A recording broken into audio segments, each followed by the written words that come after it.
오늘 118편 시편 118편 19절로 29절까지의 말씀입니다.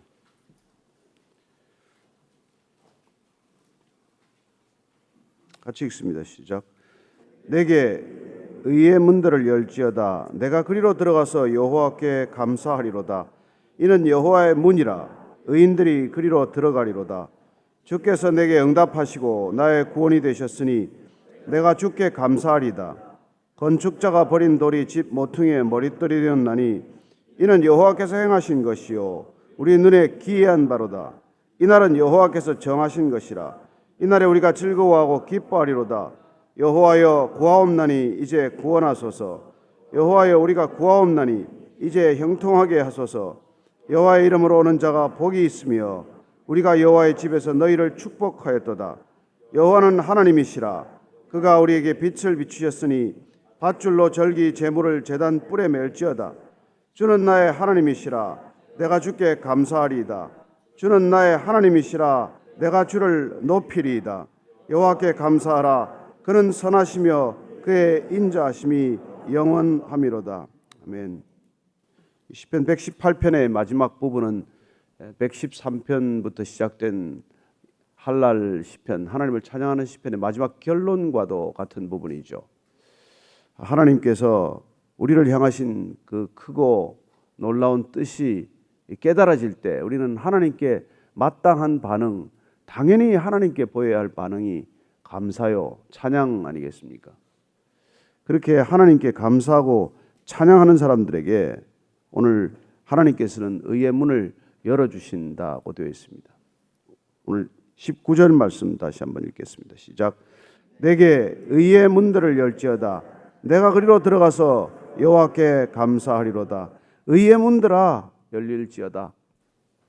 의의 문이란 어떤 문입니까? 궁극적으로 성전 문이죠. 하나님의 백성들이 들어가는 문입니다. 그리고 우리가 신약 시대로 오면은 예수 그리스도가 그 문이라는 것을 알게 됩니다. 우리가 들어가야 할 문, 우리가 머리를 높이 들고 들어가야 할 문은 그리스도의 문이라는 것이고, 오늘 이 의의 문이 열릴 때 우리가 들어가서 하는 행동은 무엇입니까? 우리가 의의 문을 열고 들어가서 하나님 앞에 나아가면 우리가 해야 할 일은 그분께 마땅히 감사하는 일이죠. 저는 우리 주님께서 오셔서 당신 자신이 어떤 문이라는 것을 선포하셨습니다. 뭐라고 말씀하셨습니까? 나는 양의 문이라고 말씀하십니다. 그분은 백성들의 문이십니다. 여러 문 중에 하나가 아닙니다. 여러분, 그분은 오직 한 가지 하나의 문이십니다. 오직 사람들이 우리가 그리로만 들어가야 생명을 얻고 꼴을 얻고 양식을 얻는다고 말씀하십니다. 우리가 요한복음 말씀 한번 찾아볼까요? 요한복음 10장 말씀 한번 보십시다.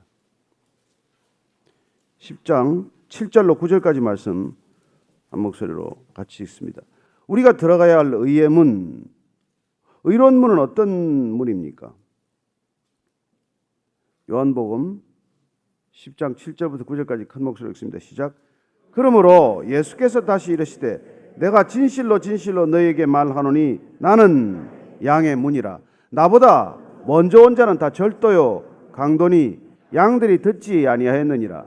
내가 문이니 누구든지 나로 말미암아 들어가면 구원을 받고 또는 들어가며 나오며 꼴을 얻으리라. 아멘. 아멘. 예수님께서 나는 양의 문이다라고 말씀하십니다. 그리고 예수님께서 너무 충격적인 말씀을 하세요. 나보다 먼저 온 자는 다 절도요 강도라고 말씀하십니다. 저는 여러분들이 이 말씀을 깊이 새겨듣게 되기를 바랍니다. 예수님보다 먼저 온 자, 예수님보다 자기 자신을 더 높이는 자들, 이런 자들은 다 절도요 강도라고 하는 것입니다. 양의 문이라고 하는 것은 이스라엘 백성들에게는 너무 친숙한 단어예요. 그리고 양의 문이라고 말씀하신 뒤에 예수님께서 곧이어서 나는 선한 목자라고 말씀하십니다. 이스라엘에서는 또 중건동 지방에서는 이 양들을 방목을 하거나 이 목동이 양들을 데리고 풀을 뜯으러 갈 때 밤에 이제 밤을 새워야 할 때 다시 이게 마을로 못 돌아올 때가 있지 않습니까? 또 그렇게 계속해서 이 양떼를 꼴을 먹여야 되니까 풀이 있는 곳을 쭉 찾아가는데 가보면 그렇게 풀이 막 풍성하거나 그렇지 않아요. 우리가 무슨 푸른 초장이라고 하지만은 대단히 넓은 대평원에 그냥 풀이 가득한 그런 곳이 아닙니다. 그냥 작은 광야의 바위돌 틈새나 이런 데 이제 풀이 있기 때문에 그 풀을 뜯어먹이는데, 그러다가 밤이 깊어지고 어둠이 내리면 이제 목동들은 양우리를 만들게 됩니다. 주위에 있는 돌을 이렇게 쌓아서 이렇게 둥그런 이제 우리를 만들고 양을 그 속에 놓고, 그리고 문은 본인 자신이 문이 되는 거예요. 문은 따로 이렇게 만들지 않습니다. 그리고 목자는 그 자기 키만큼의 문 넓이를 만들어서 거기에 들어 누워서 잠을 자게 됩니다. 그러면은 양도 밖으로 나오지 못하고, 그리고 일이나 밤에 양을 노리는 맹수들도 목자를 넘어 들어가지 못하게 만들어 놓는 것이죠. 그게 양의 문이라, 내가 양의 문이라고 할 때 예수님께서 그런 그림을 다 연상하는 이스라엘 백성들에게는 얼른 이해가 되는 말로 설명을 하신 것이죠. 그렇습니다. 그 양의 문은 양 떼를 지키기 위해서 자기 목숨을 건 사람들이에요. 예수님은 그런 양의 문이라는 것입니다. 그러니 여러분들이 누가 여러분을 위해서 목숨을 걸겠습니까? 제가 걸 것 같습니까? 아니, 그런 마음은 있죠. 저도 그런 마음으로 살겠다고 결심하고 여기로 왔지만 이렇게 쉽지 않지 않습니까? 예수님께서는 나는 양의 문이지만은 사실 양의 문이라고 그렇게 스스로 착각하는 자들이 수없이 많은데 그들은 도적이요 강도라는 것입니다. 양을 잡아먹기 위해서 왔고, 양 털이 목적이고 양 깎아서 파는 게 목적이지 양을 지키는 게 목적이 아니라는 것입니다. 그래서 보니까 예수님께서는 나로 말미암아 들어가면 구원을 받고 또 나오면서 꼴을 얻는다라고 말합니다. 여러분들이 예수님께 들어가고 나와야 양의 꼴을 먹는 줄로 믿으시기 바랍니다. 교회 다닌다고 되는 게 아니에요. 목사 설교 열심히 들으면 도움 될지 모르겠지만 생명의 양식이 그렇게 반드시 오는 것 아닙니다. 그러나 예수님을 만나면, 예수님의 말씀을 직접 들으시면, 그러면 생명의 말씀이 될 줄로 믿습니다. 그분께 직접 들어야 한다는 것입니다. 그러니 오늘날 여러분 얼마나 절도와 강도가 많습니까? 절도 당한 줄, 도적 맞는 줄 모르고 도적 당하고, 여러분 목숨을 빼앗기는 줄도 모르고 강도 당하는 사람들이 수도 없습니다. 얼마나 많은 사람들이 지금 이단에 가 있는지 아십니까? 교회라고 이름 붙이면 다 세상에서는 교회인 줄 압니다. 목사라고 자기 스스로 칭하면 다 목사인 줄 압니다. 그러나 여러분 양에 관심 없는 그런 교회가 얼마나 많습니까? 오직 성도들의 헌금에만 관심이 있고, 그리고 성도들을 어떻게든지 많이 끌어모아서 큰 교회 만들어서 뭘 어떻게 하겠다는 겁니까? 예수님께서는 그게 양의 문이 아니라는 거예요. 의의 문이 아니라고 말합니다. 의로운 문이라는 하나님과의 바른 관계가 세워진 사람들이 들어가는 문이에요. 저는 여러분들이 오직 그리스도의 문으로만 들어가게 되기를 바랍니다. 자, 20절입니다. 시작. 이는 여호와의 문이라 의인들이 그리로 들어가리로다. 여호와의 문은 의인들이 들어가는 문입니다. 하나님의 문은, 하나님의 성전은 아무나 들락날락 하는 게 아니죠. 오죽하면 성전을 만드시고 하나님께서 성전 뜰까지만 백성들이 들어오고 성전의 성소와 지성소는 제사장만 들어가게 했겠습니까? 아니, 지성소는 대제사장 한 사람만 들어가게 했겠습니까? 하나님과의 관계가 바르게 세워지지 않으면 아무리 의의 문을 열어놔도 못 들어오는 것이죠. 저는 여러분들이 의의 문으로 들어갈 수 있는 당당한 자격이 주어졌다는 것을 믿으시기 바랍니다. 이제는 그리로만 들어가십시오. 세상에 수많은 문들이 있겠지만, 그러나 그 문이 아니라 오직 하나님께서 지정해 놓으신 문, 양의 문, 의의 문, 그리스도의 문으로 들어가게 되기를 축복합니다. 자, 21절에서 23절까지입니다. 시작. 주께서 내게 응답하시고 나의 구원이 되셨으니 내가 주께 감사하리이다. 건축자가 버린 돌이 집 모퉁이의 머릿돌이 되었나니 이는 여호와께서 행하신 것이요 우리 눈에 기이한 바로다. 여러분, 지금 건축자가 버린 돌이 집 모퉁이의 머릿돌이 되는 이 신기한 일들이 우리가 할랄 시편의 마지막 클라이맥스예요. 사실 이 당시에 예루살렘 성전은 무너지고 나중에 스룹바벨 성전을 세울 때라든지 성전 재건축을 할 때 그렇게 깡그리 회파된 돌들을 가지고 다시 기초를 만들었을 겁니다. 그러나 지금 우리가 알거니와 이 말씀은 메시아에 감동된 시편이에요. 건축자의 버린 돌이 모퉁이 돌이 되었다. 이걸 이야기해서는 우리가 이 하나님의 제단을 쌓는 구약 시대의 이 기준을 한번 살펴볼 필요가 있습니다. 우리가 이 가인이 아벨을 죽이고 다시 셋을 주셨을 때 셋이 하나님의 이름을 부르고 제단을 쌓게 됩니다. 그 이후로 하나님의 백성, 하나님의 자녀들, 하나님이 택하신 백성들은 성을 쌓거나 탑을 쌓는 백성들이 아니라 제단을 쌓는 백성들로 살아간다는 것입니다. 근데 그 제단을 어떻게 쌓느냐 하면은 신명기나 우리가 출애굽기를 보면은 제단은 반드시 다듬지 않은 돌로 쌓도록 되어 있습니다. 여러분, 집을 짓거나 성을 축조하거나 탑을 쌓을 때는 돌을 다듬어야 돼요. 그리고 모르타르를 써서 접착제를 써서 붙여야 됩니다. 그래야 높은 건물, 구조물이 생기는 것이죠. 그러나 하나님의 제단은 그렇게 만들 필요가 없다는 것이죠. 하나님의 제단은 돌의 생김 그대로를 그냥 이렇게 돌 무더기를 쌓듯 쌓으면 되는 거예요. 어쩌면 구멍이 숭숭 뚫릴 수도 있겠죠. 돌과 돌 사이에 이렇게 사이가 벌어져서 돌이 이렇게 안정적으로 보이지 않을 수도 있을지 모르지만, 그러나 하나님께서는 하나님의 제단은 그냥 이 땅에 있는 그 흔하디 흔한 돌로 그냥 쉽게 쌓으라는 거예요. 왜냐하면 제단 그 자체가 하나님을 뜻하는 게 아니기 때문에, 제단을 높이 쌓는다고 그게 제사가 되는 것이 아니기 때문에 그렇습니다. 성전을 크게 짓고 화려하게 짓고 아름답게 짓는다고 예배가 아름다워지는 것은 아니라는 것입니다. 그리고 그 놀랍게도 제단을 높게 쌓지 못하도록 했습니다. 제단을 높이 쌓으면 계단을 만들어서 올라가야 돼요. 근데 제단에는 계단을 못 만들도록 되어 있어요. 왜냐하면 계단을 만들다가 하체를 드러내는, 옛날에는 뭐 속옷도 입지 않지 않습니까? 그런 일들이 있기 때문에 높은 제단을 쌓지 못하게 한 것이죠. 저는 하나님께서 우리에게 성막을 주신 것도 그러고 이스라엘 백성들이 가나안 땅에 들어가서 성전을 짓긴 했지만 이방 신전에 비해서는 큰 성전이 아닙니다. 얼마나 작은 곳인지도 몰라요. 솔로몬이 성전을 봉헌하면서 하나님이 여기에 계시겠습니까? 하늘에 하늘이라도 부족하고 땅에 땅도 부족할 때인데 어떻게 여기 계시겠습니까? 라고 봉헌 기도를 올렸듯이 우리의 이 하나님의 임재는 성전에 국한되지 않는다는 것입니다. 따라서 화려한 성전이 목적이 아니라는 것이고, 하나님께서 그런 성전을 기대하거나 요구하거나 우리에게 그걸 의무로 지우지 않으셨다는 것입니다. 그렇습니다. 하나님이 원하시는 것은 우리의 상한 심령, 우리의 마음을 원하시는 것이고 우리의 중심을 얻기를 원하신다는 것입니다. 따라서 그렇게 제단을 쌓는 것, 이게 우리의 본질이 아니라는 것을 놓쳐서는 안 된다는 것이죠. 결국 예수님이 오셔서 어떻게 하십니까? 그 성전마저도, 예루살렘 성전마저도, 그것마저도 예수님께서는 다 허물어질 것이라고 말씀하지 않습니까? 그리고 당신 자신을 일으켜서 그분이 성전 되십니다.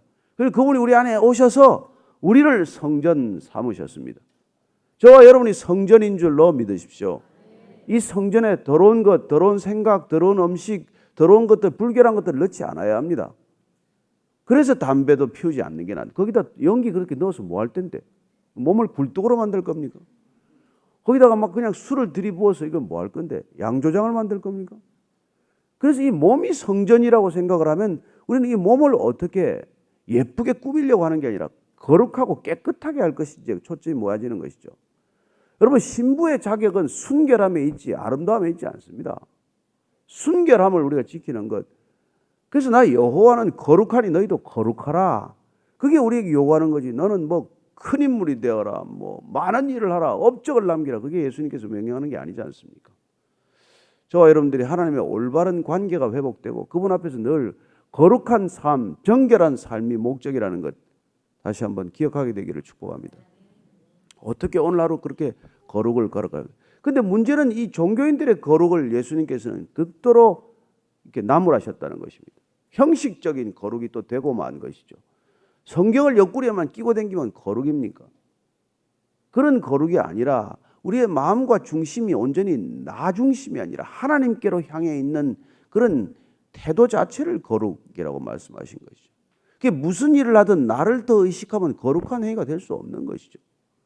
무슨 일을 하든 하나님을 의식하면 그게 곧 거룩인 줄로 믿으시기 바랍니다. 여러분이 아이를 기르건 무슨 설거지를 하건 무슨 이 세상 일이 무슨 일이건 그 일이 하나님을 놓치지 않고 하나님 안에서 하나님을 붙들고 행하고 있으면 이른바 코람데오, 늘 하나님의 임재, 하나님의 존전 앞에서 그 일을 하고 있으면 거룩한 일인 줄로 믿으시기 바랍니다. 그러나 비록 우리가 성전이라고 부르는, 예배당이라고 부르는 건물 안에서조차도 내가 나를 더 의식하고 이걸 하고 있다면 그건 예배가 아니라 자기 과시일 뿐이라는 것입니다. 그게 우리가 쉽게 속아 넘는 이유란 말이에요. 여러분, 자기를 위해서도 목숨을 걸고 일할 수 있어요. 그 열심을 다한다고 해서 그게 하나님의 일은 반드시 아니라는 것입니다. 밤낮 없이 무슨 교회 와서 산다고 그게 거룩해지는 길도 아니요. 정말 우리가 예루살렘 사람들은, 이스라엘 사람들은 절기 때만 예루살렘 성전에 가서 예배 드린 것 아닙니까? 그렇더라도 늘 하나님과 동행하는 삶을 살 때 우리는 그분이 하나님의 사람이라는 것을 알게 되는 것이죠. 오늘 이 건축자가 버린 돌은 끝내 인간은 다 버렸어요. 예수는 볼품도 없고 형체도 없고 고운 모양도 없다고 버린 것 아닙니까? 이사야서 53장 예언된 말씀처럼 그분은 사람들이 버렸지만 하나님께서 그 돌을 취하십니다. 그렇습니다. 하나님의 능력이란 무엇입니까? 인간이 버린 것, 인간이 용도에 폐기 처분한 것, 인간의 눈으로 볼 때는 아무 쓸모없다고 말하는 것. 그러나 하나님의 손에 붙들리면 어떻습니까? 하나님은 만능 조각가세요. 만능 건축가십니다. 하나님의 손에 붙들리면 버릴 돌이 없다는 것을 믿으시기 바랍니다. 인간의 눈으로 보면 산산조각이 나고 다 깨어지고 다 부서졌을지 몰라도 하나님의 손에 붙들리면 아름다운 스테인드 글래스가 될 줄로 믿으십시오. 더 깨어져서 더 아름다운 조각품이 탄생할 줄로 믿으십시오. 그래서 하나님께서는 인생에 다 깨어진 돌 같은 돌을 붙여 쓰시는 분입니다. 저는 여러분들이 이 세상은 태어날 때부터 금수저 물고 나오면 좋아할지 모르지만 하나님께서는 흙수저라고 할지라도 정결하게 만드셔서 빚으셔서 주님의 목적으로 쓰실 수 있다고 믿습니다. 그게 십자가요. 그 로마 시대의 가장 끔찍한 형틀 아닙니까? 사형의 도구일 뿐이에요. 예수님은 버려진 돌이요. 십자가는 그 당시에 그냥 저주받은 형틀일 뿐이지만은 하나님의 손에 붙들리면 어떻습니까?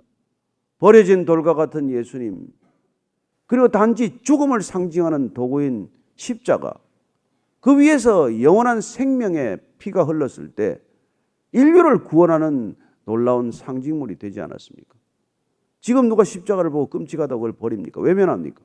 그걸 어떻게 하든지 만들어서 목에 걸고 그 건물 위에다 갖다 붙이고 하는 이유가 뭐예요? 저는 하나님의 손에 붙들렸기 때문입니다. 하나님이 쓰시면 온전한 사람이 될 줄로 믿으십시오. 하나님이 쓰시면 사물도 하나님의 용도에 합당한 물건이 될 줄로 믿으십시오.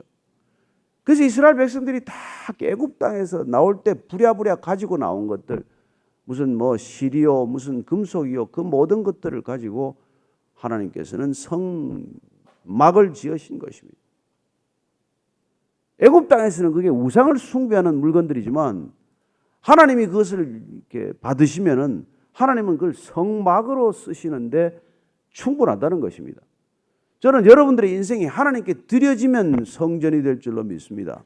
세상에 주면 우상 신전이 될 줄로 믿으십시오. 여러분들 인생 전체를 세상에 주어 보십시오. 세상은 쓰다 버릴 거예요. 세상은 때가 되면 여러분들을 용도 폐기 처분할 것입니다. 그러나 하나님은 영원에서 영원까지 여러분들을 자녀로 귀하게 존귀하게 대접하실 것입니다. 저는 여러분들이 하나님의 손에 붙들리게 되기를 바랍니다. 하나님의 손에 여러분들의 제 자신을 내어드리면 오병이어의 기적이 생기는 거예요. 여러분, 저 같은 사람은 이 매일 새벽 예배 나올 사람이 아닙니다. 매일 클럽에서 좀 있다가 새벽에 저 큰 집 설렁탕 가서 아침에 해장국 먹는 사람이에요. 그러나 하나님께서 붙드시면 이게 매일 예배를 드리는 존재가 되는 것이죠. 제 성질이 또 여러분 같은 일을 사흘 나흘 못합니다. 저는 차도 같은 길을 못 다녀요. 꼭 새로운 길을 가봐야 직성이 풀립니다. 그 이제 아침마다 같은 길을 여기 온다는 건 여러분 제 힘이 아니고 제 능력일 수가 없다는 것이죠. 그렇게 불쌍한 눈으로 보지 마시고 하나님이 붙드시면 이런 변화가 일어난다는 거예요. 그래서 저는 제가 아니라는 걸 너무 잘 압니다. 제가 이런 사람이 아니기 때문에 제가 하지 않는다는 걸 100번, 1000번 고백할 수 있어요. 여러분, 저는 입을 열어서 욕을 3분간 할 수 있는 사람입니다. 그러나 하나님이 이 입을 치셔서 입을 바르게 쓰겠다고 결정하셔서 쓰시면은 하나님의 말씀이 전해지는 도구가 되는 거예요. 저는 여러분 모두가 그렇게 하나님의 쓰임받는 도구가 되기를 바랍니다. 입술로 이 나라를 저주하고 입술로 남을 이렇게 욕하는 존재가 아니라 사람들을 세워주고 생명을 전하는 입술이 되기를 축복합니다. 여러분, 그래야 이 나라도 바로 서지 않겠습니까? 입만 열면 도끼를 품는 말을 쏟아내면 어떻게 나라가 바로 섭니까? 저는 이 길을 돌이킬 수 있는 사람, 이 저주와 파멸로 치닫는 나라를 생명과 희망의 나라로 바꿀 수 있는 건 그리스도인밖에 없습니다. 여러분, 사탄은 교회 깨는 게 목적이요, 교회 넘어뜨리는 게 목적이요, 성도를 실족게 하는 게 목적이요, 목회자들을 넘어뜨리는 게 목적이란 말입니다. 어떻게 하든지 교회가 타락하게 하고 교회만 넘어지면 끝이에요. 여러분, 우리가 교회가 되지 않고는 제도권 교회로는 못 살아남게 되어 있습니다. 저와 여러분들이 교회인 줄로 믿으십시오. 건물이 교회가 아니요, 땅이 교회가 아니요, 집이 교회가 아니요, 교단과 교파가 교회가 아니요, 저와 여러분들 성령 받은 사람들, 하나님의 말씀을 받은 사람들, 하나님의 말씀대로 살고자 몸부림치는 사람들이 교회인 줄로 믿으십시오. 여러분들이 가야 교회가 탄생하는 거예요. 여러분들이 흩어져야 세상이 교회 되는 것입니다. 여러분들이 있어야 하나님의 공동체가 생기는 거예요. 여러분들이 가면 동호회가 교회가 될 줄로 믿으십시오. 여러분들이 가면 시장이 거기가 성전이 될 줄로 믿으십시오. 여러분이 빠지면, 여러분이 없으면 그건 견디지 못하는 것이죠. 이게 하나님께서 행하시는 일이요, 우리 눈에 기이한 일이라는 거예요. 자, 24절 이하를 읽습니다. 시작. 이날은 여호와께서 정하신 것이라. 이날에 우리가 즐거워하고 기뻐하리로다. 여호와여 구하옵나니 이제 구원하소서. 여호와여 우리가 구하옵나니 이제 형통하게 하소서. 이게 나중에 예수님이 예루살렘 성전에 들어가기 위해서 갈 때 이게 백성들이 부르짖는 거예요. 이제 구원하시옵소서. 주의 날에 이르렀사오니 구원하시옵소서. 그게 호산나라는 뜻이에요. 호시안나, 호산나라고 하는 게 구원하소서. 이제 구원하소서. 주님 우리를 구원하소서. 자, 26절 말씀 읽으십시다. 시작. 여호와의 이름으로 오는 자가 복이 있으며 우리가 여호와의 집에서 너희를 축복하였도다. 여호와는 하나님이시라. 그가 우리에게 빛을 비추셨으니 밧줄로 절기 제물을 제단 뿔에 맬지어다. 우리가 하나님의 집에 산다, 하나님의 전에 들어간다, 하나님의 백성이 됐다는 것은 이제 여러분 제단 뿔에 우리를 매는 거예요. 비끌어 매는 거예요. 저는 여러분들이 하나님의 말씀에 붙들려서 비끌어 매어진 자가 되기를 바랍니다. 제단 뿔이 뭐 다른 것이겠습니까? 하나님의 말씀에 우리가 붙들려 사는 것이죠. 사람들의 생각에 붙들려 사는 것이 아니라, 이데올로기에 붙들려 사는 것이 아니라 하나님의 말씀에 붙들려 사는 존재가 되는 것이죠. 여러분들 붙들린 말씀이 있습니까? 나를 붙들어 매고 있는 말씀, 내 일생을 들여도 아깝지 않은 그 말씀, 그 한마디 말씀이 내 인생에 이루어지기를 소망하는 그 말씀이 있습니까? 그게 제단 뿔에 붙들어 매어진 인생이에요. 저는 그 말씀 하나 때문에 붙들려 사는 거예요. 모든 성도보다 더 작은 나에게 이 은혜를 주신 것은 측량할 수 없는 그리스도의 풍성을 이방인에게 전하게 하라. 그렇습니다. 헤아릴 수 없는 풍성함을 이걸 사람들에게 전하는 게 그 말씀에 제가 붙들려 매어 가는 거예요. 죽는 날까지 그 일하다 갈 겁니다. 여러분, 그게 그리스도인이요. 뭐 되고 안 되고는 그 다음이에요. 오래 살고 뭐 빨리 죽고 하는 건 그 다음이란 말입니다. 우리의 목적이 거기에 있는 것이 아니라 여러분이 붙들린 말씀, 여러분이 하나님께 받은 말씀, 이 많은 1189장 가운데서 단 한 절이라도 여러분들이 붙들리면 그 말씀이 여러분을 이끌어갈 줄로 믿으십시오. 자, 28절 29절 읽고 마치겠습니다. 시작. 주는 나의 하나님이시라. 내가 주께 감사하리다. 주는 나의 하나님이시라. 내가 주를 높이리이다. 여호와께 감사하라. 그는 선하시며 그의 인자하심이 영원함이로다. 아멘 아멘 할지로다. 하나님께 이렇게 감사하고 찬양하고, 그리고 아멘, 찬양하기에 합당하신 분입니다. 아멘. 이게 우리가 할렐루야와 아멘의 원뜻이란 말이에요. 주님을 찬양하라. 내가 찬양하는 거로 겨워서 기쁨에게 어쩔 줄을 모르고 모든 사람들에게도 하나님을 찬양하십시오, 그렇게 말하는 게 할렐루야예요. 그렇게 하나님을 찬양하는 것이 마땅합니다라는 말에 우리가 그렇습니다, 우리의 인생은 하나님을 찬양하는 입술이 된 줄로 믿습니다. 그렇습니다. 그분께서 우리를 찬양하도록 지으신 존재입니다. 우리를 찬양하더라고 부르신 것이죠.